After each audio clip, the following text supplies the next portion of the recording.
ជំរាបសួរបងប្អូនទាំងអស់គ្នាថ្ងៃនេះខ្ញុំនឹងបង្ហាញពីរបៀបធ្វើម៉ាំល្ហុងដើម្បីអាចធ្វើម៉ាំល្ហុងនេះបានលុះត្រាណាតែយើងមានផ្អកកំពឹសឬក៏ផ្អកកូនត្រីដូច្នេះដើម្បីដឹងពីវិធីធ្វើផ្អកកំពឹសគឺបងប្អូនអាចចូលទៅក្នុងវីដេអូ description ឬមួយក៏ចូលទៅមើលវីដេអូមុននេះបន្តិចតោះអញ្ចឹងយើងមកចាប់ផ្ដើមទាំងអស់គ្នានេះគឺជាគ្រឿងផ្សំសម្រាប់ធ្វើម៉ាំល្ហុង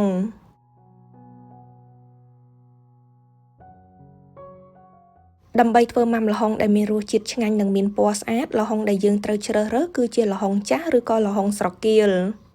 តែបងប្អូនក៏ត្រូវប្រយ័ត្នដែរចំពោះល្ហុងណាដែលមានសាច់ជ្រាយហើយគឺយើងមិនអាចយកមកធ្វើម៉ាំល្ហុងបានទេចាអញ្ចឹងបងប្អូនត្រូវយកផ្លែល្ហុងចាស់ឬក៏ស្រគាលនឹងទៅលាងទឹករួចហើយចិតសំបកចេញឲ្យស្អាតបន្ទាប់មកគឺយើងត្រូវប្រើកាំបិតមុខរណាមកឆូតនៅលើល្ហុងនោះដើម្បីធ្វើជាម៉ូតក្រោយមកគឺយើងត្រូវកាត់ផ្លែល្ហុងនោះជាដុំតូចៗបន្ទាប់មកគឺយើងត្រូវយកដុំល្ហុងនីមួយៗមកហាន់ជាបន្ទះស្ដើងៗល្មមឥឡូវនេះល្ហុងរបស់យើងគឺបានហាន់រួចរាល់ហើយអញ្ចឹងគឺយើងត្រូវយកវាទៅប្រឡាក់ជាមួយនឹងអំបិលល្ហុងដែលបានកាត់រួចរាល់បែបនេះគឺមានទម្ងន់2ផោនឬក៏ស្មើនឹង1គីឡូចំណែកឯអំបិលវិញគឺមានចំនួន3ស្លាបព្រាបាយគឺយើងត្រូវច្របាច់អំបិលជាមួយនឹងល្ហុងរហូតដល់អំបិលនោះរលាយសព្វមូលហេតុដែលខ្ញុំយកល្ហុងមកច្របាច់ជាមួយនឹងអំបិលដើម្បីឲ្យសាច់ល្ហុងរបស់យើងទន់បន្តិចឥឡូវនេះល្ហុងរបស់យើងគឺបានឡើងទន់ហើយចំណែកឯអំបិលក៏រលាយអស់ដែរជំហានបន្ទាប់គឺយើងត្រូវពូតល្ហុងដើម្បីយកទឹកអំបិលចេញ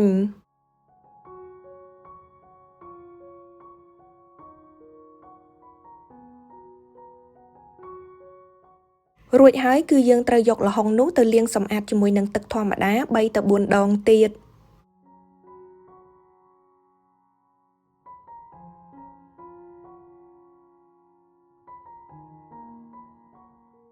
ក្នុងការលាងសម្អាតម្ដងបងប្អូនក៏ត្រូវពូតទឹកចេញឲ្យអស់ដែរ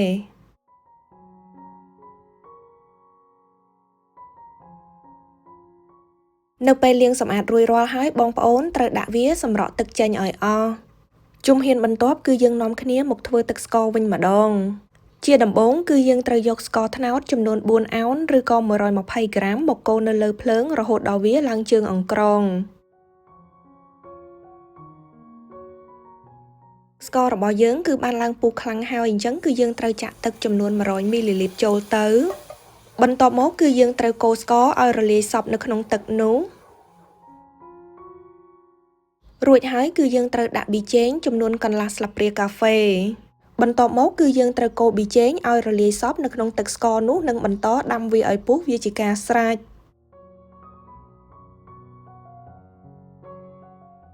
ទឹកស្ករគឺធ្វើបានរួចរាល់ហើយអញ្ចឹងគឺយើងអាចទុកវាមួយឡែកសិនបានឥឡូវនេះគឺយើងនាំគ្នាយកអង្ករចំនួនកន្លះខាប់ឬក៏1ខាំមកលីងឲ្យវាឡើងក្រហម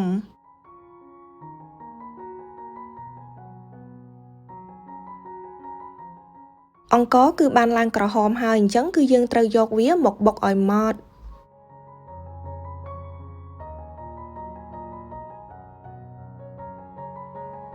ចំណែកឯរំដេងវិញគឺខ្ញុំប្រើចំនួន3អោនកន្លះឬក៏ស្មើនឹង1ខាំគឺយើងត្រូវយកវាមកបុកឲ្យម៉ដ្ឋដូចគ្នាគ្រឿងផ្សំទាំងអស់របស់យើងគឺត្រៀមបានរួចរាល់ហើយអញ្ចឹងគឺយើងអាចចាប់ផ្ដើមមកធ្វើម៉ាំល្ហុងបានជាដំបូងគឺយើងត្រូវចាក់ល្ហុងដែលយើងបានសម្រក់ទឹកឲ្យស្ងួតនឹងចូលទៅក្នុងចានធំមួយបន្ទាប់មកគឺជាផ្អកកំពឹសចំនួនកន្លះផោនឬក៏ស្មើនឹង2ខាំកន្លះ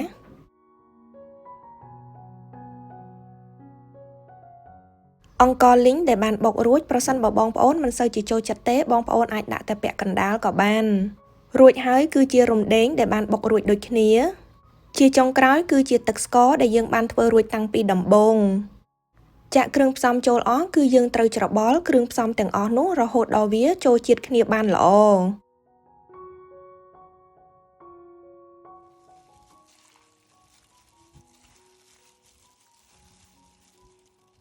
បន្ទាប់ពីច្របល់រួចរាល់ហើយគឺយើងត្រូវយកម៉ាំល្ហុងនោះច្រកចូលទៅក្នុងកូនកែវមួយ